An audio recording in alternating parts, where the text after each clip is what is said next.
الرحمن الرحیم اللہم صلی علی سیدنا مولانا محمد وبارک وسلم وصلی علیہ۔ ناظرین کرام، سرزمین مدینہ منورہ سے محمد اشرف آپ کی خدمت میں حاضر ہے۔ یہ راستہ جو آ رہا ہے یہ مسجد نبوی شریف سے آ رہا ہے، اور یہ راستہ نکلتا ہے مسجد نبوی شریف سے 9 نمبر گیٹ اور 10 نمبر گیٹ سے۔ سیدھا یہ ٹریک بنا ہوا ہے، آپ اس ٹریک پہ پیدل بھی آ سکتے ہیں۔ اگر پیدل نہیں آنا چاہتے تو اس کے اوپر شٹر سروس بھی چلتی ہے۔ صبح صبح گاڑیاں لگی ہوتی ہیں، کوئی 2 ریال لے رہا ہوتا ہے، کوئی 3 ریال، لیکن وہ جو دوسری الیکٹرک گاڑیاں ہیں شٹر سروس والی، وہ 10 ریال لیتی ہیں آنے جانے کے۔ آپ کو آتے ہیں یہاں پر نوافل وغیرہ پڑھواتے ہیں قباء مسجد کے اندر، وہاں سے پھر آپ کو واپس لے آ کر مسجد نبوی شریف کے اندر چھوڑتے ہیں۔ لیکن ابھی میں اور مفتی صاحب یہاں سے پیدل جا رہے ہیں، کیونکہ اللہ کے نبی کریم صلی اللہ علیہ وسلم یہاں سے اسی راستے سے، یہ ہجرت کا راستہ ہے، اس کو ہجرت کا راستہ بھی کہا جاتا ہے۔ اور نبی اکرم صلی اللہ علیہ وسلم جب مسجد نبوی شریف سے قباء مسجد کی طرف جاتے تو یہی راستہ اختیار کرتے، اسی راستے سے زیادہ تر تشریف لے جاتے ادھر قباء مسجد۔ تو ابھی آج ہم دوسری مرتبہ جا رہے ہیں قباء مسجد، ظہر کی نماز بھی انشاءاللہ وہیں پر پڑھیں گے، مفتی صاحب سے بھی کچھ استفادہ حاصل کرتے ہیں انشاءاللہ راستے میں۔ تو باقی آپ کو ادھر جا کے انشاءاللہ مسجد قباء کا بھی وزٹ کرواتے ہیں۔ ناظرین کرام، یہاں سے الحمدللہ قباء مسجد کے مینار یہاں سے نظر آنا شروع ہو گئے ہیں۔ تو مفتی صاحب کی طبیعت بھی کیونکہ ناساز ہے، کافی کھانسی لگی ہوئی ہے ان کو۔ یہ مبارک سفر پہ جب کوئی بھی تشریف لے آتا ہے عمرے کے لیے تو بیچ میں یہ ضرور طبیعت ایسی ہو جاتی ہے، کھانسی وغیرہ موسم کی تبدیلی کی وجہ سے، لیکن پھر بھی ان سے ضرور استفادہ حاصل کرتے ہیں۔ تو چلتے ہیں مفتی صاحب کی طرف۔ جی مفتی صاحب، آپ فرمائیں کہ یہ قباء مسجد کی بنیاد کب رکھی اور کیسے رکھی، اور یہ کب حضور صلی اللہ علیہ وسلم نے یہ اتنا مبارک سفر کر کے جب یہاں تشریف لائے تھے؟ بسم اللہ الرحمن الرحیم۔ جب سرور عالم نبی کریم صلی اللہ علیہ وسلم ہجرت کے لیے روانہ ہوئے تو غار ثور میں 3 دن آپ مقیم رہے، پھر اس کے بعد آگے کا سفر کیا، مختلف جگہوں پر آپ ٹھہرتے رہے۔ پھر اس کے بعد یہ سفر مسلسل 8 دن کا طے کر کے آپ مدینہ کے مضافات میں یعنی بستی قباء میں آپ تشریف لے آئے، اور یہاں آپ نے سن 1 ہجری میں سب سے پہلے آپ نے مسجد کی تاسیس اور بنیاد رکھی، جس کو مسجد قباء کہا جاتا ہے، اور اسی کو اللہ تعالیٰ نے مسجد تقویٰ بھی فرمایا ہے۔ اور چند دن آپ یہاں رہے، تقریباً 15 دن، اور پھر اس کے بعد جب اس کی تاسیس تعمیر مکمل ہو گئی تو پھر آپ قباء سے آپ تشریف لے گئے مدینہ منورہ شہر میں، اور وہاں پہ پھر آپ نے مسجد نبوی کی بنیاد رکھی۔ اور اہل قباء کی ایک خصوصیت یہ بھی ہے کہ قرآن پاک میں ان کا تذکرہ خیر ہوا ہے، تو نبی کریم صلی اللہ علیہ وسلم نے ان سے جب دریافت کیا کہ اللہ تعالیٰ نے آپ کا تذکرہ خیر کیا ہے قرآن پاک میں، اس کی وجہ کیا ہے؟ تو انہوں نے عرض کیا، یا رسول اللہ، ہم پتھروں اور ڈھیلوں کے ساتھ استنجا جب کر لیتے ہیں تو پھر اس کے بعد پانی کے ساتھ بھی استنجا کرتے ہیں۔ تو پھر آپ نے تمام صحابہ کرام کو حکم دیا کہ تم بھی ایسا کیا کرو۔ اور مسجد قباء کی خصوصیت یہ بھی نبی کریم صلی اللہ علیہ وسلم نے ارشاد فرمائی کہ جو آدمی اپنے گھر سے باوضو ہو کے مسجد قباء جائے اور وہاں پہ 2 رکعت نفل ادا کرے تو اس کو مقبول عمرے کا ثواب ملے گا۔ تو یہ اتنی بڑی فضیلت ہے، اور نبی کریم صلی اللہ علیہ وسلم کا تا حیات یہ معمول مبارک تھا کہ صبح کی نماز کے بعد آپ مسجد نبوی سے مسجد قباء کی طرف نکلتے اور مسجد قباء میں جا کے وہاں پر آپ نوافل ادا فرماتے اور اشراق کی نماز ادا فرماتے. کبھی آپ پیدل تشریف لے جاتے اور کبھی آپ جو ہے سوار ہو کے تشریف لے جاتے. صحابہ کرام بھی پیچھے پیچھے آپ کے دوڑتے ہوئے مسجد قباء جا پہنچے. سبحان اللہ جی، سبحان اللہ، کتنا ایمان افروز یہ واقعات ہیں. الحمدللہ آج ان ساری رحمتوں اور نور والی جگہوں کو ہم اپنی آنکھوں سے دیدار بھی کر رہے ہیں اور آپ لوگوں کے لیے کیمرے کے اندر محفوظ بھی کر رہے ہیں تاکہ آپ لوگ بھی اس کا دیدار کریں، زیارت کریں اور اللہ تعالیٰ آپ لوگوں کو یہاں پر اس مبارک سفر پر لے آئیں اور آپ بھی یہاں پر آ کر اس کی لائیو اپنی آنکھوں سے دیدار کرنا اللہ تعالیٰ نصیب فرمائے. تو یہ کتنا مبارک سفر تھا جس مبارک سفر کے اوپر اللہ تبارک و تعالیٰ نے حکم فرمایا کہ حضرت سیدنا ابوبکر صدیق رضی اللہ تعالیٰ عنہ کو ساتھ لے کر جائیں اور حضرت علی رضی اللہ تعالیٰ عنہ کو نبی اکرم صلی اللہ علیہ وسلم نے اپنے بستر مبارک پر سلایا کہ کفار کی جو امانتیں ہیں ان کو ان کے حوالے واپس کر کے آپ بھی تشریف لے آنا. تو سبحان اللہ کتنی عظیم سعادت ہے. حضرت علی رضی اللہ تعالیٰ عنہ کو اپنے بستر پر سلایا اور حضرت سیدنا صدیق اکبر رضی اللہ تعالیٰ عنہ کو اپنے ساتھ لیا اور اپنے مبارک سفر پر سیدنا صدیق اکبر رضی اللہ تعالیٰ عنہ کو، کیونکہ یہ واقعہ آپ بڑی تفصیل سے سن چکے ہیں اسی لیے ہم اس کی تفصیل کے اندر نہیں جاتے. اگر ابھی تک آپ نے ہجرت کا واقعہ نہیں سنا یا نہیں پڑھا تو یوٹیوب پر اور سوشل میڈیا پر اور سیرت مصطفیٰ جو کہ حضرت سیرت مصطفیٰ کتاب ہے حضرت کاندھلوی کی رحمہ اللہ کی، آپ ادھر جا کے اس کو مطالعہ کریں تو آپ کا ایمان تازہ ہوگا. ہجرت کے اندر کیا کیا واقعات پیش آئے اور کیسے کیسے وہ سفر ہوا، حضرت صدیق اکبر نے کیا کیا قربانیاں دیں ماشاء اللہ. تو ابھی ملتے ہیں انشاءاللہ جیسے بھی ہم پہنچتے ہیں قباء مسجد تو اس کا بھی انشاءاللہ بڑی تفصیل کے ساتھ آپ کو وہاں پر ایک کنواں ہے اس کی بھی زیارت کرواتے ہیں. ابھی تو وہ بند ہو گیا ہے لیکن وہاں پر نشان ابھی تک انہوں نے رکھا ہوا ہے کہ یہاں پر ایک کنواں تھا، تو وہاں پر چل کر آپ کو ان کی بھی زیارت کرواتے ہیں. بسم اللہ الرحمن الرحیم. تو جی ناظرین کرام، الحمدللہ ہم قباء مسجد کے بالکل قریب پہنچ گئے ہیں. دور سے میں نے کہا آپ کو اس کا مکمل جو ہے وہ دیدار کرا دوں. یہ وہ قباء مسجد ہے جس کی بنیاد نبی اکرم صلی اللہ علیہ وسلم نے اپنے مبارک ہاتھوں سے رکھی تھی. سبحان اللہ. اور یہی وہ علاقہ ہے، یہی وہ جگہ ہے جن کا قرآن پاک کے اندر اللہ تبارک و تعالیٰ نے فیہ رجال یحبون ان یطہروا واللہ یحب المطہرین افمن اسس بنیانہ علی تقوی. تو یہ وہ تقوی والے لوگ تھے جن کا اللہ تبارک و تعالیٰ نے قرآن کریم کے اندر ذکر فرمایا. تو یہی وہ جگہ ہے، یہیں اہل قباء رہتے تھے. سبحان اللہ. اللہ اکبر. کتنی بڑی شان والے صحابہ تھے جنہوں نے نبی اکرم صلی اللہ علیہ وسلم پر اپنی جانوں کا نذرانہ پیش کیا، مال پیش کیا، وقت پیش کیا، کسی بھی قسم کی قربانی سے پیچھے نہیں ہٹے، دریغ نہیں کیا.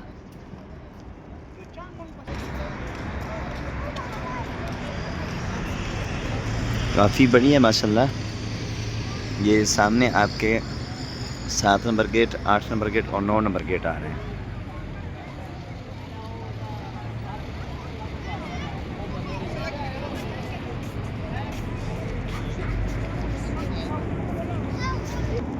سات، 8 اور 9 نمبر گیٹ، یہاں سے صرف عورتوں کی انٹری ہوتی ہے. یہاں سے صرف عورتوں نے ہی انٹر ہونا ہے. ہرگز یہ غلطی نہیں کرنی کہ آپ بھی یہیں سے اگر اندر داخل ہونے کی کوشش کریں تو وہ آپ کو یہاں سے داخل نہیں ہونے دیں گے، تو یہ احتیاط کرنی ہے۔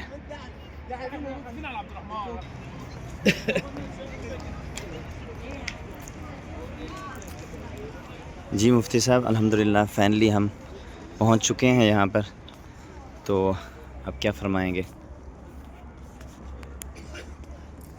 جی ناظرین، یہاں پہ ایک کنواں ہے جس کا نام ہے بئر عریس، اور اس کی تاریخ یہ ہے کہ ایک مرتبہ نبی کریم صلی اللہ علیہ وسلم اس کنویں کی منڈیر پر تشریف فرما تھے، اور ساتھ میں حضرت ابوبکر و عمر اور حضرت عثمان، یہ 3 صحابہ کرام خلفائے ثلاثہ رضی اللہ تعالیٰ عنہم بھی آپ کے ساتھ تشریف فرما تھے۔ تو اس موقع پہ نبی کریم صلی اللہ علیہ وسلم نے ان تینوں حضرات کو جنت کی بشارت سنائی، سبحان اللہ، اور سبحان پھر اللہ۔ آپ کی ایک انگوٹھی مبارک تھی، بلکہ اس کنویں کے بارے میں آپ نے یہ بات بھی ارشاد فرمائی جو حدیث میں ملتی ہے کہ یہ کنواں جنت کے چشموں میں سے ایک چشمہ ہے، سبحان اللہ۔ اور نبی کریم صلی اللہ علیہ وسلم کی ایک انگوٹھی مبارک تھی جس سے مہر لگاتے تھے، تو وہ آپ نے اپنی حیات طیبہ میں خود اپنی انگلی مبارک کے اندر پہنی، پھر حضرت ابوبکر صدیق رضی اللہ عنہ نے جب خلافت سنبھالی تو انہوں نے پہنی، پھر حضرت عمر نے، پھر حضرت عثمان رضی اللہ تعالیٰ عنہ نے، اور پھر یہ انگوٹھی جو ہے وہ گم ہو گئی اسی کنویں میں۔ وہ اس طرح کہ حضرت عثمان رضی اللہ تعالیٰ عنہ نے اس کنویں کی کھدائی کروائی، اور کھدائی کے دوران وہ اس کی منڈیر پر بیٹھے تھے، اور ان کے سامنے حضرت معیقیب رضی اللہ تعالیٰ عنہ وہ بھی تشریف فرما تھے۔ تو حضرت عثمان نے ان کو اپنی یہ انگوٹھی دی تھی، تو واپس لینا چاہی یا دینا چاہی، تو اس وقت یہ انگوٹھی کنویں میں گر گئی۔ تو حضرت عثمان غنی رضی اللہ عنہ نے لگاتار 3 دن تلاش کرایا، لیکن وہ انگوٹھی نہ مل سکی۔ تو یہ وہی بئر عریس ہے، اس کا یہ نشان ہے، اور اشارت ہے اس بات کی طرف کہ اب فتنے، فساد اور افتراق امت پھیل جائے گا۔ تو ناظرین کرام، آپ زیارت کریں کنویں کی۔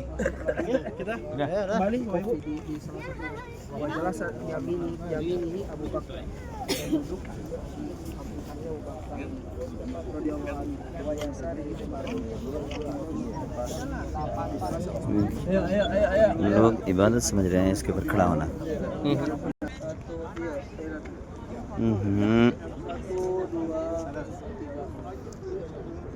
یہ مبارک کنویں کا یہ نشان ہے، اس مبارک اس کے اوپر تحریر بھی ہوا ہے۔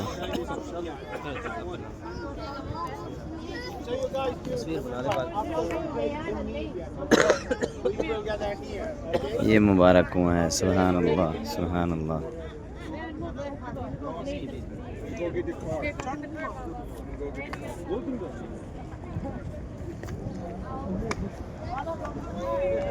یہاں پر تحریر بھی فرمائی ہوئی ہے اس کی تاریخ کے حوالے سے کہ اس کی یہ کیوں چھوڑا گیا ہے۔ سبحان اللہ، سبحان اللہ۔ تو یہاں رونق لگی ہوئی ہے، ہر ملک سے لوگ یہاں آئے ہوئے ہیں، پوری دنیا سے مسلمان یہاں پر زیارت کے لیے، ہر وقت یہاں جمع غفیر لگا رہتا ہے، ہر وقت لوگ یہاں پر زیارت کے لیے آتے رہتے ہیں، جاتے رہتے ہیں۔ یہ نیلے آسمان کے نیچے کتنا پیارا منظر ہے، سبحان اللہ۔ لگتا ہے اذان کا ٹائم ہو گیا ہے، اذان بھی آپ کو اسی ولاگ کے اندر ہی سنواتے ہیں۔ مفتی صاحب یہاں کوئی اور آپ کے یہاں پہلے میزبان حضرت کلثوم بن الحدب، ان کا وہاں سامنے گھر تھا، وہاں پہ آپ تشریف فرما ہوئے۔ جی مفتی صاحب دوبارہ فرمائیے کہ میرے خیال میں وہ ریکارڈ نہیں ہوا پہلا۔ یہ جو سامنے آپ کو کھجور اور یہ کتبہ لگا ہوا نظر آ رہا ہے، تو یہاں پر نبی کریم صلی اللہ علیہ وسلم کے پہلے میزبان کلثوم بن الحدم رضی اللہ تعالیٰ عنہ کا گھر تھا، اور آپ اسی گھر میں بطور مہمان مقیم رہے۔ سبحان اللہ، یہ وہ گھر ہے جو نبی اکرم صلی اللہ علیہ وسلم کے پہلے مہمان تھے، ان کا یہاں گھر تھا۔ یہ کھجور کا درخت لگایا گیا ہے وہاں پر۔ تو یہ سارا ولاگ آپ لوگوں کے لیے بہت بہترین ہے۔ اول مسجد فی اسلامی صلی اللہ علیہ وسلم، یہ تحریر بھی آپ پڑھیں۔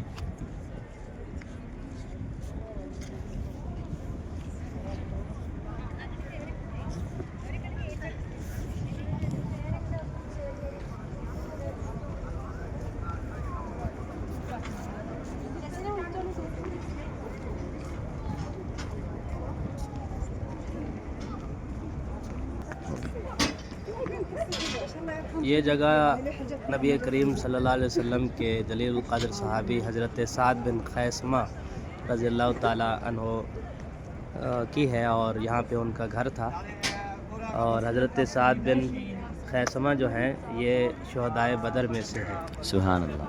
جب آپ ہجرت فرما کے یہاں تشریف لائے تو آپ ان کے گھر میں بھی تشریف رکھتے تھے، اور جو بھی آپ سے ملاقاتی ملنے کے لیے مہمان آتا تو اسی گھر میں اس کا استقبال فرماتے تھے۔ سبحان اللہ، سبحان اللہ، کتنی مبارک جگہیں ہیں۔ یہاں حضور صلی اللہ علیہ وسلم خود تشریف ان کے گھر لے آتے تھے۔ سبحان اللہ۔ حضرت جلیل القدر صحابی حضرت سعد بن خیثمہ۔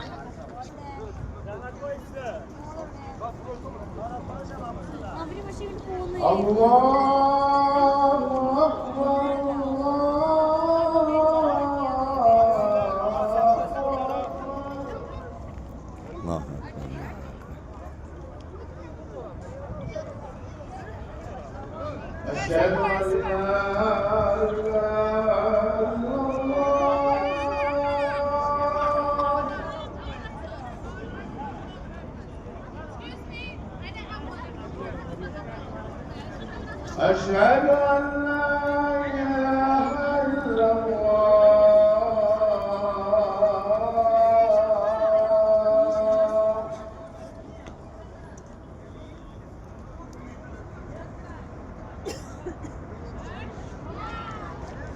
أشهد أن محمدا رسول الله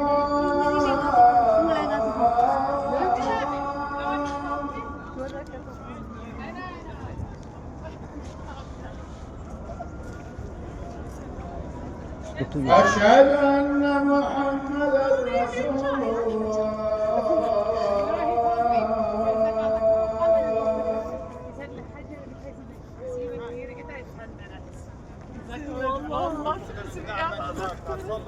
حي على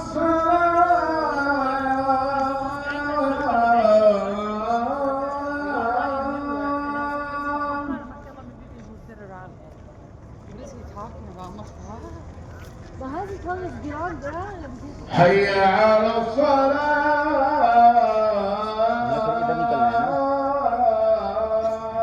ادھر سے جاتے جوتے نہیں نہیں۔ حي على الفلاح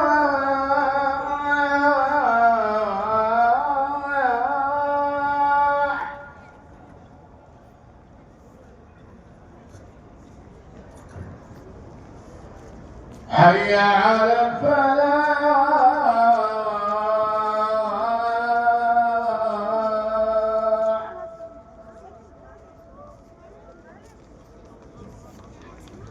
الله أكبر الله أكبر لا إله إلا